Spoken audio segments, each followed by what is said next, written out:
apóstolo Paulo, quando escreve o capítulo 6, a partir do versículo de número 10, ele começa o texto dizendo: no demais, irmãos meus, fortalecei-vos no Senhor e na força do seu poder. Paulo primeiro vai colocar na frente, independente de eu esteja revestido de armaduras, eu preciso me revestir do Senhor e da força do poder dele. Aí depois ele vai fazer a citação das armaduras espirituais que a minha e a sua família precisa ter, para que possamos ter uma família revestida, protegida, guardada. Só que o que me chama a atenção é que, lendo a carta escrita por Paulo aos Efésios, Paulo ele vai começar no verso 10 dizendo para a igreja: no demais, porque antes tem algumas demandas que na minha e na tua casa precisam estar alinhadas. Capítulo 5, a partir do versículo de número 22, Paulo vai falar a respeito do comportamento da esposa, que precisa entender que ela é sujeita, submissa ao marido como ao Senhor, que é o cabeça da igreja, como o marido é o cabeça da casa. E aqui precisa ter um entendimento de que o marido precisa entender que essa submissão não é um marido que é autoritário sobre a esposa e que a palavra dele ou a fala dele é a última dentro de casa. O que ele fala é lei. Não, sujeição está ligada a alguém que divide uma missão com você. É aquilo que no livro de Gênesis, quando Deus apresenta Eva a Adão, é a disjuntora, aquela que vai adiante de mim. Com ela eu sou mais forte. As coisas acontecem. E aí a gente precisa entender isso.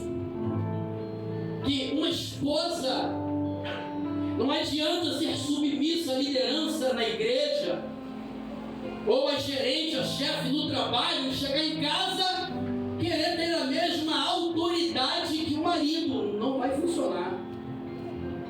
Tua casa está desprotegida. Aí tem umas até que respondem assim: você está numa conferência da família, tá? Não esquece não. O meu pai não falava assim comigo, eu não fazia para o meu pai, eu vou fazer para você. Por quê? Você casou agora. Quem sabe o teu pai errou, mas com o seu marido você precisa acertar. Você está entendendo isso? Eu nunca fiz isso nem para minha mãe nem para o meu pai. A pergunta é: que é a tua casa dando certo? Que é o teu casamento dando certo? Melhora. Conserta. Amém? Glória! Estamos entendidos até aqui? Não, mas eu sou assim. Muda. Não, eu sempre funcionei assim. Você decidiu casar. Eu acredito que aqui dentro não tenha ninguém que foi forçado a casar. Eu acredito que não. E se caso foi, Deus não tem nada a ver com isso. É a palavra dele para alinhar a nossa casa. Aí o texto segue dizendo que uma vez que o marido agora tem uma esposa submissa ou sujeita, uma parceira, uma amiga, um fechamento, alguém que divide com ele essa missão da vida, vai falar: você, marido, tem que amar sua esposa como Cristo amou a igreja e por ela se entregou. Amar ao ponto de não aborrecê-la, porque tu não aborrece você.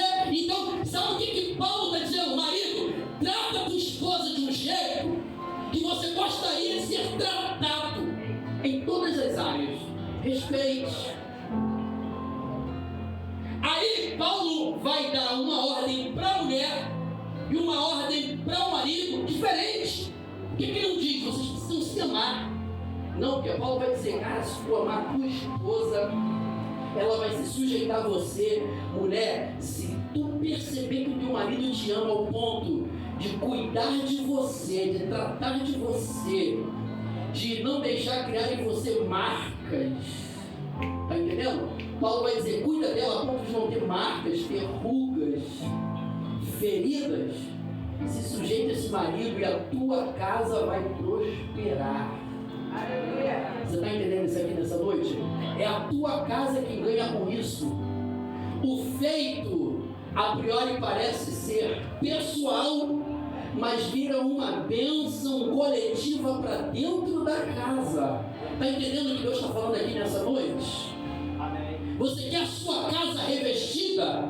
Tem crente aqui que está entendendo o que eu estou falando aqui? Você quer a sua casa revestida? O segredo é obedecer a palavra.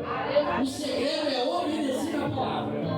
Aí Paulo dá uma andada ainda mais presbítero Filipe. Ele vai dizer agora, os filhos precisam honrar e obedecer. Porque uma casa ela é constituída também de pai, mãe e filhos. Ou filho. E tem filhos que precisam entender isso. Que a ordem, a obediência e a honra, ela precisa funcionar muito mais na ausência do que na presença. Meu pai falava isso para mim. Porque meu pai falava assim, me respeitar quando eu estiver, me honrar comigo aqui, é fácil. Eu quero ver quando eu não estiver aqui, quem você é. E tem filhos que hoje cresceu, prosperou, são bem-sucedidos, só que se esquecem de quem foi que preparou as veredas para ele chegar onde ele chegou. E quando Paulo fala de honrar, fala assim, você já procurou saber se meu pai e minha mãe estão precisando de alguma coisa? Não, eu tenho a minha vida agora. Não, eu tenho a minha família agora para cuidar. A gente entende isso. Agora, não se esqueça, porque Paulo, quando vai falar com Timóteo, a fé que está em você é uma fé verdadeira, não é uma fé falsa. Você é homem de Deus, mas primeiro habitou da tua avó, depois habitou da tua mãe, e agora habita em você. Sabe o que eu aprendo com Paulo quando ele fala isso a Timóteo? Não se esqueça das suas origens. Aleluia. Que ninguém chega a lugar nenhum sozinho.